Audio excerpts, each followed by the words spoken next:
Yo, etong video ito sa mga mahilig sa mga keyboard. Meron tayong Royal Kludge S98 at Royal Kludge R65. So napakaganda ng mga keyboard na to. Hindi ko inasahin na ganito yung mga quality na makukuha ko. Actually sa totoo lang yung sponsor sa akin to. At umuo naman ako nung nakita ko pa lang yung mga keyboard. Kasi medyo kakaiba sa mga ibang nagamit ko. At gumagamit talaga ako ng Royal Kludge na mga keyboard. Kaya kinuha ko tong keyboard na to. Well, unahin muna natin pag-usapan yung Royal Kludge S98. 96% wireless mechanical keyboard to. At ang pinaka-highlights dito sa keyboard na to, meron tayong TFT display at tumatagal din yung battery nito na 3750 mAh capacity ng battery. Then ito yung box niya, katulad din siya ng mga box ng Royal Kludge sa mga nakaraan. At sa loob ng box meron tayong Type-C to Type-C cable na pwede natin gawin na Type-A yung dulo. Then meron tayong 4 na switches dito na libre. Ang tawag sa switches na to is Chartreuse. Yan yung bago para sa akin, ang hirap din bigkasin. Then at last dito meron pa rin tayong keycap puller. So ang maganda dito sa keyboard na to, yung switches niya is pre-lube na siya at kung gusto niya na-ilube pa, pwede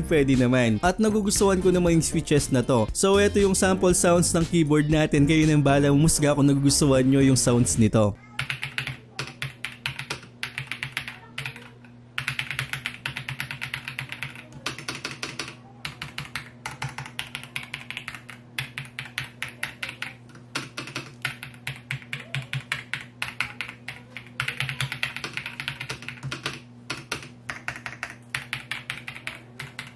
May kabigatan tong keyboard na to, hindi ko alam kung ano exact weight niya pero mabigat talaga kasi meron nga siyang 3750 mAh capacity ng battery.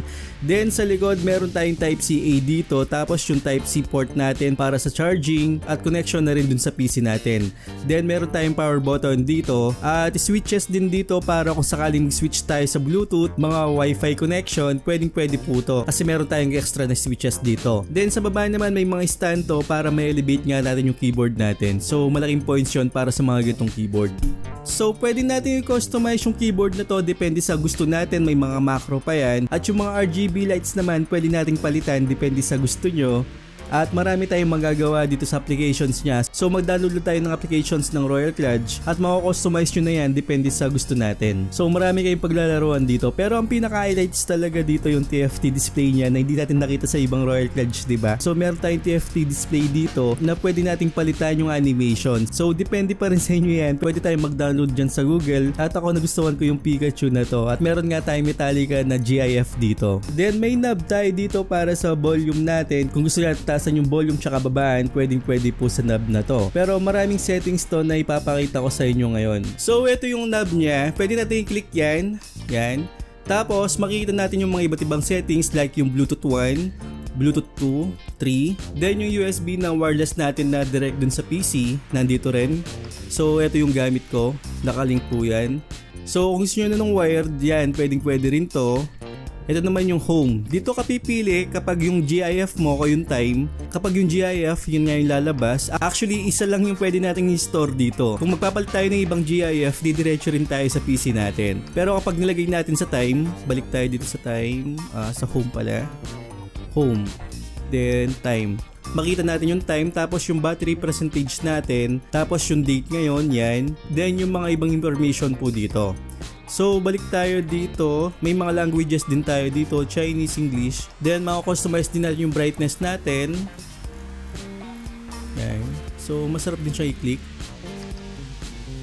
Then yung color, yan, makakapili rin tayo ng color dito, RGB, yellow, pink, yan, tsaka white. So back tayo, effects. Ito yung mga effects niya. So maraming effects to na pwede natin pagpilian. Tapos dun sa applications nga rin, pwede natin din paltan doon. Pero dito mapapalitan na natin. Depende rin po sa gusto nyo. So maraming effects to, mga 19. Yan, depende na rin po sa inyo kung anong gusto nyo. Layout. Yan, kung Mac o Windows, pwede sa Mac, pwede sa Windows. So effects, color, brightness, yan. Brightness, speed, yung speed po ng ano nyo, ng ilaw nyo. So ang pinaka nagustuhan ko talaga dito yung GIF niya. pero mas maganda po na ilagay natin dito kasi makikita natin yung battery prestige natin, yung time natin at yung date. Kuha natin sa RKS 98 at yung presyo nito nasa 4,000 to 5,000. Actually sulit talaga siya at mabigat siya, may kabigatan talaga. Yung frame nito intact lang siya, hindi siya natatanggal pero matibay po yung pagka-frame nito. At kung gusto niyo naman magpalit ng mga switches, pwede rin po. At kahit na yung mga keycaps natin, depende po sa inyo yan. At pwede naman tayong pumili, depende sa gusto nyo. Ang nakuha kong kasing kulay dito is camping. So meron pa rin silang light cloud tsaka yung blackberry. So mas nagugustuhan ko yung blackberry pero naubusan po yata kaya camping yung binigay sa akin na keycap. Isa sa mga pinakamagandang Royal Clutch na nahawakan ko. Hindi talaga siya pipitsugin at tumatagal po kasi yung battery nito as in talagang sobrang tagal. Then isang magandang keyboard din na nandito, ang Royal Clutch RK-R65 na wired hot swappable mechanical keyboard. So hindi po siya wireless, wala rin siyang Bluetooth. Ang presyo nito is nasa 2,000. So yun yung cons ko dito na wired lang siya, wala siyang mga Bluetooth. Pero maganda po siya dahil meron tayong aluminum knob dito at maganda po yung sounds nito So ito muna yung sound sample natin ng RK-R65.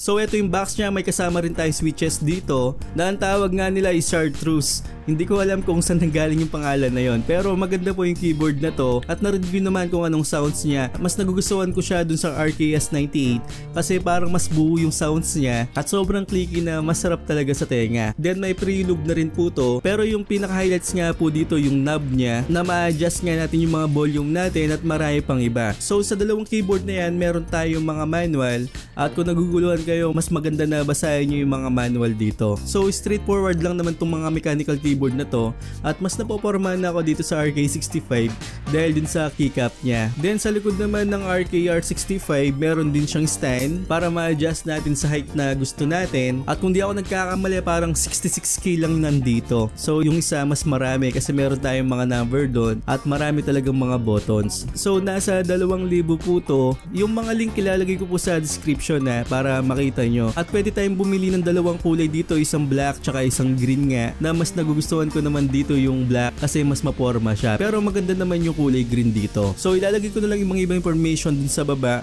At kung may katanungan kayo, pwede kayo magtanong sa comment section para masagot ko po sa inyo.